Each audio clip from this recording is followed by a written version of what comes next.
네, 안녕하세요. 오늘은 생활기록부 조치사항 입력 방법에 대해서 설명하도록 하겠습니다. 관련된 내용 이제 블로그에 작성을 해놨고, 관련된 또 추가적인 이 첨부 파일도 같이 올려놨으니까 블로그에 있는 걸 다운받으셔서 이제 그 오타나 아니면 이런 거 검수 한번 해보시고 복사해서 사용하시면 되지 않을까. 블로그는 아마 제 기억에 복사가 안 됐던 것 같아요. 그래서 첨부 파일 다운로드 받아서 해당 내용 복사하시거나 이제 일시정지 해놓고 그대로 따라서 타이핑 치셔도 괜찮습니다. 어쨌든 학생들이 이제 그 심의원에 올라가서 조치가 나왔죠. 그런 경우에는 이제 생활기록부에 입력을 해야 되는데 좀 더 명확하게는 이제 생활기록부 입력 방법. 아, 제일 좋은 거는 그 학교 생활기록부 기재요령 그 해에 나온 걸 참고하시는 게 좋아요. 가령 예를 들어서 예전에는 요즘은 이제 두 개 조치가 나왔을 때 같은 법이라는 단어를 사용하는데 예전에는 이제 동법이라는 단어를 사용했습니다. 그러니까 매해마다 기본 틀이나 구성이나 이런 부분은 거의 다 비슷한데 명칭이 아주 미묘하게 조금씩 바뀔 수도 있어요. 그래서 그 생활기록부 예를 들어 학적 그리고 뭐 행특 이런 특기사항을 보면 거기에다 나와 있습니다. 기재 요령이.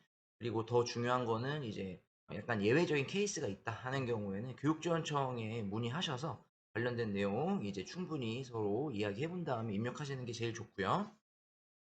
그리고 담임 선생님들이 이 부분에 대해서 인지하시고 입력을 하셔야 되는데 이 워딩, 심지어 마침표 하나마저도 되게 이제 정확하게 입력을 해야 되거든요. 그래서 담당하시는 선생님께서 이거를 이제 그대로 타이핑 치셔가지고 담임선생님한테 보내드리고 그 다음에 담임선생님이 그걸 복사해서 입력한 다음에 스크린샷을 받아 놓으시는 게 제일 확실합니다.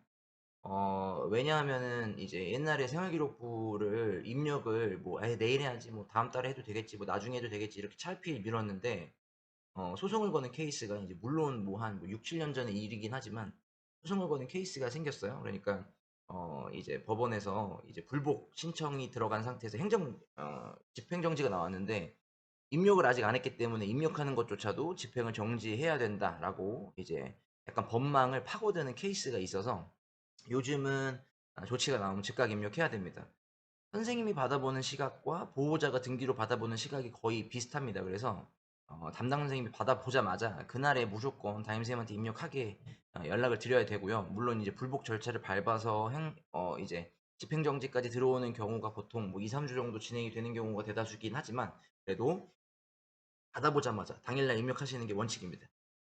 두 번째, 1, 2, 3호 같은 경우에는 이제 기한 내에 이수를 안내했지만 이수를 하지 않거나 불복하거나 거부하는 등의 모습 또는 이후는 보복을 하면 안 되는데 찾아가서 보복하거나 따져묻거나 하는 경우가 있으면 이제 올해부터 기록을 하게 되어 있어요. 그래서 1, 2, 3호는 조치를 한 번 받아서 입력하지 않았지만 이거를 이수하지 않거나 아니면 나 추후에 1, 2, 3호를 재차했을 경우에 이 두 가지 케이스에는 그때는 생활기록부에 입력해야 됩니다. 그래서 한 번 나온 경우 좀 이따가 설명하겠지만 예를 들어 1호랑 6호가 같이 나온 경우는 어떻게 하나요? 하는 경우에는 6호는 입력하고 1호는 입력하지 않습니다. 첫 번째인 경우에는요. 그런데 이행하지 않으면 당연히 이거를 입력시켜야겠죠. 1, 2, 3호 조치를 받아서 기재 유보되었지만 다른 사안으로 재차 조치를 받으면 이전 학교 폭력 상황과 이번 학교 폭력 사안을 모두 다 입력해야 됩니다. 근데 이런 질문이 있어요. 한 호에서 한 건의 사안에서 1, 2, 3호를 다 받았어요. 병가 조치를. 이런 경우는 어떻게 해야 되나요? 당연히 입력하지 않습니다. 예를 들어서 같은 날 두 가지의 사안으로 따로 이제 사안 번호가 다른데 조치를 똑같이 1호, 2호, 1호, 2호 이렇게 이게 나왔다 하는 경우에는 그때는 입력해야 됩니다. 자, 4번. 4, 5, 6, 7, 8호의 경우에는 조치가 나오면 나온 날 즉각 담임교사의 협조를 구해서 입력하고 입력 완료 사진 또는 캡처본을 받아서 보관을 해야 담임선생님이 정확하게 입력했는지 이제 체크를 할 수 있어요. 입력 예시입니다. 학적 특기사항과 출결 특기사항, 그 다음에 행특 특기사항 이렇게 세 가지로 나뉠 수 있고요. 크게 학적 특기사항입니다. 8호가 여기에 포함이 되죠. 여기에 이제 띄어쓰기, 날짜 한 칸 띄고 학교폭력 예방 및 대책에 관한 법률 제17조 제1항 제8호에 요까지는 붙여야 돼요. 띄고 다른 전학 조치. 여기서 재밌는 건 마침표가 없어야 됩니다. 실수로 마침표를 찍으면 절대 안 돼요. 마침표가 찍혀도 되는 곳이 있고 안 찍혀야 되는 곳이 있는데 이거 구분하셔야 됩니다. 학적 특기 사항에는 마침표가 없어요. 두 번째, 출결 특기사항 갑니다. 출결 특기사항 같은 경우에는 마침표가 마찬가지로 없어요. 그래서 마침표를 찍으시면 안 됩니다. 자, 학교폭력 예방 및 대책에 관한 법률 17조 제1항 제4호에 따른 사회봉사 조치 20시간. 시간으로 나온 경우에는 시간 그대로 입력하면 되고요. 일로 나온 경우에는 일로 입력하셔야 됩니다. 본인이 이거를 카운트해서 계산해서 시간을 일로 바꾸시거나 일을 시간으로 바꾸시면 안 돼요. 결과 통지서가 나온 그 통지서에 찍힌 날짜 혹은 시간을 그대로 입력하셔야 되고요.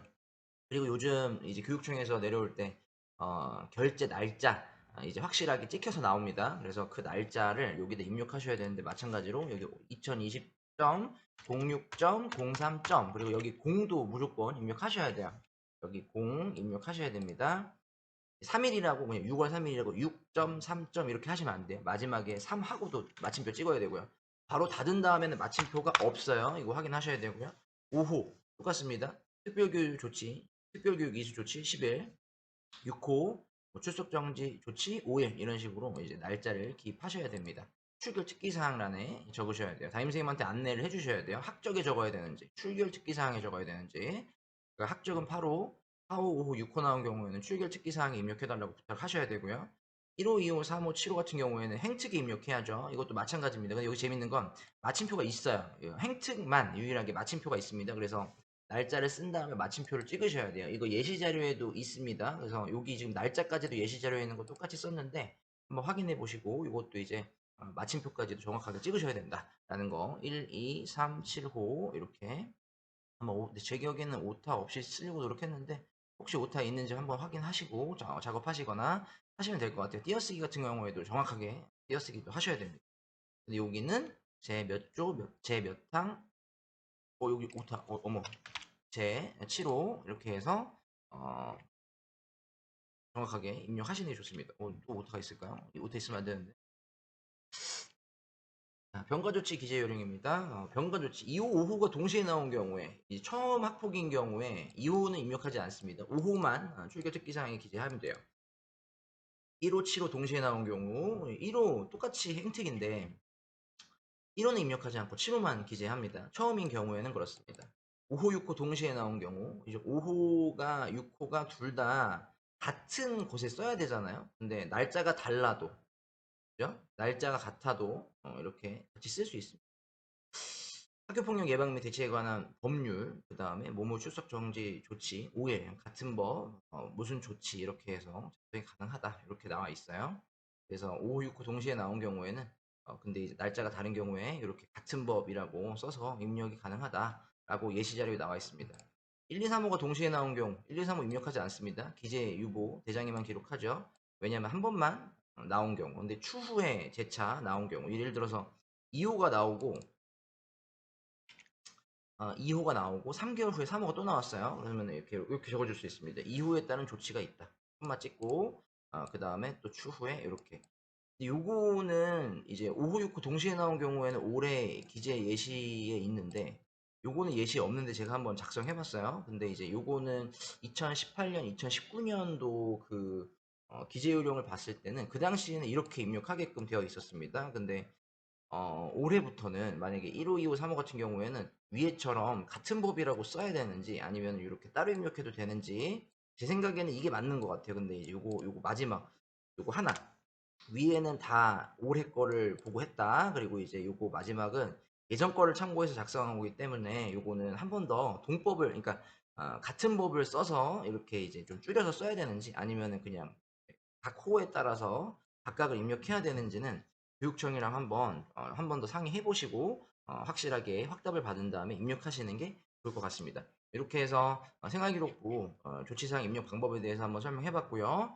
관련된 내용 이제 문의 있으시거나 하면 블로그나 아니면은 유튜브에 댓글 남겨주시면 관련되어서 답변 드리도록 한번 해보겠습니다. 혹시 오타나 수정사항 있으면 연락 주시면 그것도 한번 수정해서 다시 올리도록 하겠습니다.